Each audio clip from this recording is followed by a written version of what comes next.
Hello, everyone. Welcome back to Roses in Houston. This is where we talk about life, self discovery, spiritual journey through rose gardening, and nature.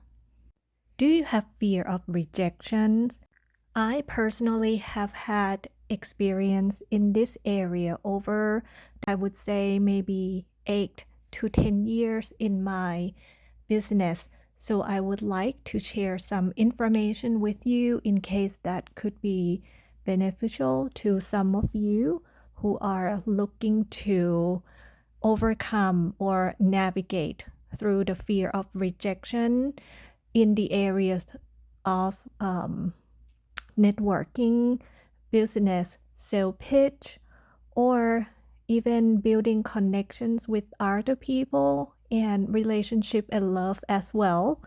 And before we dive deep into some tips, I think it is very important to understand why we have the fear and the root cause of the fear, right? Because in order to navigate or overcome that feeling, we have to understand ourselves, where that comes from.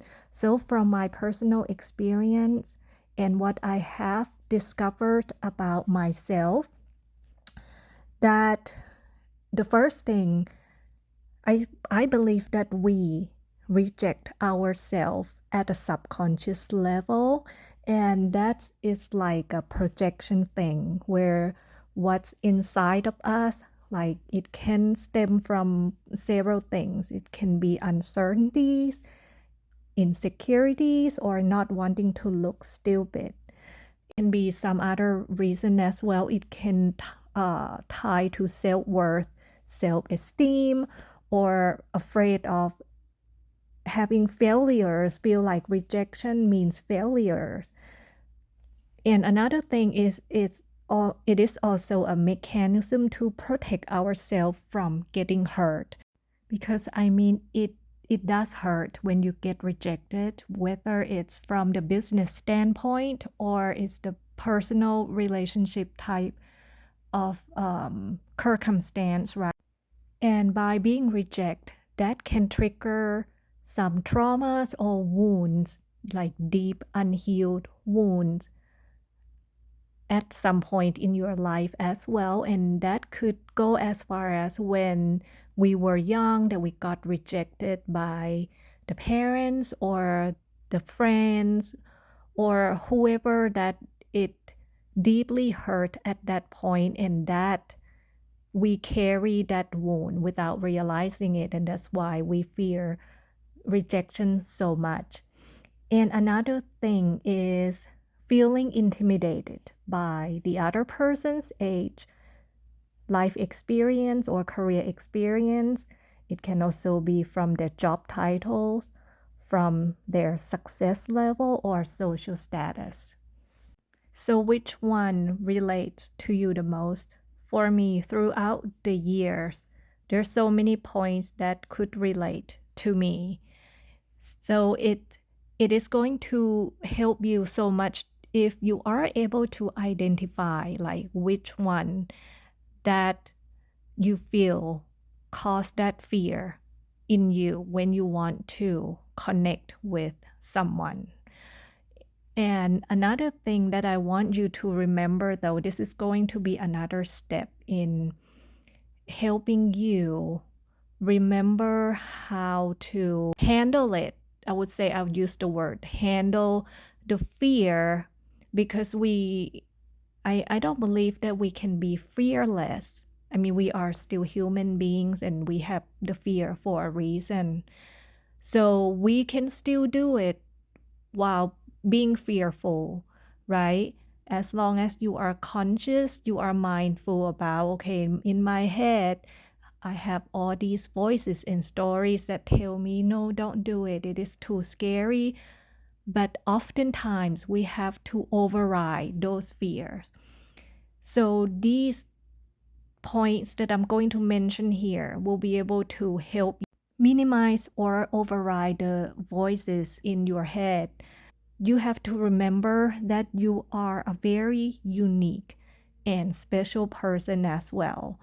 I know some people don't believe this, they don't feel like they are special in some way, but trust me, you are special. You have your very own unique superpower, talents, skills that the other person does not have. And I'm talking about the ability to cook, to adapt to changes, to organize the home. Have you seen those videos of organizers that they can turn a really messy space into something meticulous? Like, oh my goodness, day and night. And not everyone in this world like to organize, like to clean, right? So cleaning, being so good at cleaning and organizing is a gift. And if you feel like, oh, I'm nobody, compared to a very successful business person who makes millions of dollars and they run a business like a boss, but I'm just here organizing, cleaning. No, that's not true. Do not downplay or invalidate your gift, because what you have or what you do, you are a subject matter expert in what you do. Everyone has their um, unique talent. So do not downplay or invalidate those things. And you have to remember to put yourself on a pedestal, not the other person on the pedestal. And I'm not talking about from the ego standpoint, like I'm the best, I'm better than anyone, but it is the way for you to remember who you are and what you are capable of, right? Because oftentimes when we feel so intimidated by the other person, we feel like we are so small and they're like this big king or queen that it feels like, oh, maybe I shouldn't reach out to that person because they are this special and I'm just not, which is not true. Okay, so remember that. And you keep in mind that every interaction is your training ground, it is your learning opportunities. Every single time that you craft the message or craft how you want to say or write to the other person, that is your learning and training opportunity there. And it is going to get better. Sometimes it feels so awkward, like, how am I going to say? What am I going to say? How does this going to sound like to them? But there's no way that we can do something better without being an what is it, like a beginner level at first. Everyone starts somewhere and you can't become an expert right the first time. Sometimes it's okay to look stupid. I mean, I really want to erase that word, because who defines, being stupid? Everyone has to do something that they have never done. And how can you be good at something like the first time? There's no way, because we have to keep practicing over and over and over until we become more confident or be good at what we do, right? And that goes with everything, like with music, with writing, with running, with studying. So give yourself that permission to make mistakes. Mistakes are not the end of the world. And the more we do it, the more repetition that we get to do, you are going to do it with more confidence next time. And as far as how to approach, and these are going to be some tips that may help you. First thing first, right before connecting to another person, do research about that person upfront.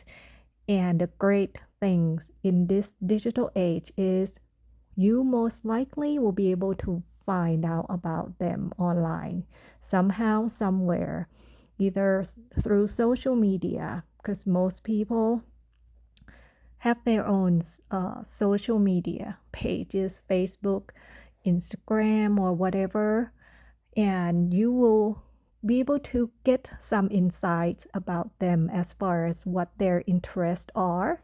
Maybe they like art, maybe they like specific type of movies or something that you can find common ground with, or perhaps the school that they went to or the place they were born, right?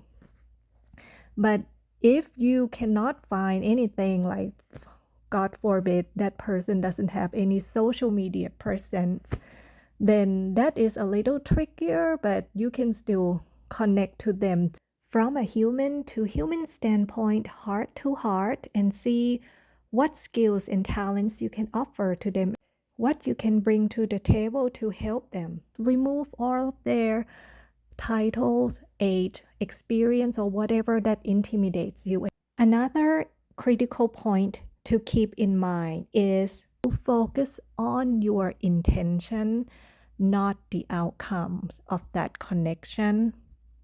And this applies to every connection, whether it's professional, business, or even romantic connection. But I know it is trickier when it comes to love and relationship, because you are most likely heavily invested when it comes to the connection with another person. But still, focus on your intention. You have good intention. You want to send them, good feelings. Perhaps you want to express your admiration, your appreciation towards them, right? Craft out everything from your heart and then just send that out to them, into the world, into the universe, wherever that goes, and not be so attached to the outcomes, whether you will get anything back or not. Just like releasing a bird from a cage. If it comes back, wonderful. If not, then just be happy that it flies freely and happily out there. Now, with all those tips and stories that I share with you, if you still have the fear, I want to remind you that life is so unexpected. I'm not saying short. It is more, to me, my understanding from my experience. It is so full of unexpected twists and turns, and anything can happen at any moment. And once again, I'm going to give you that example of my mom when she had stroke. I mean, she's pretty much very healthy. No one saw that coming at all, and she's not that old when that happened. So it's something that's totally out of the blue. Before the time leading to that incident, I didn't get to call her as much. All right. And then when I received the phone call that totally disrupt my world at that point, hearing that she's in a coma, I was broken into pieces, and I felt so bad because I had so many unspoken words, so many things left unsaid, and I will never forget the feelings that I had that day. It crushed me into tiny pieces, knowing that she wouldn't be able to hear what I wanted to tell her anymore. So if you have anything that you want to do or say to someone, I would do it. The fear, for me, the fear of rejection is not as big as the fear of having things left unsaid, and I have to carry all the feelings or things that I want to do for the rest of my life, knowing that I could have said it that way when on the very last day of my life, I would not regret. and think that, oh, I should have done that. What if it works, instead of what if it did not work, or what if it does not work? It's like you just don't know until you give that a try. Give yourself that permission to do what your heart wants to do. And remember not to do it from a place of fear, but do it from a place of pure intention, of good intention, of good energy. Even with every rejection, keep in mind rejection is a form of protection, redirection, and divine intervention. I had so many incidents throughout my life in terms of business connections or collaboration that did not work out. And later on, I found out the reasons why it did not work out. It could be from another parties having to deal with something legally, or there's drama going on that side, that if I collaborated with them, then that could cost my business some really negative reputation.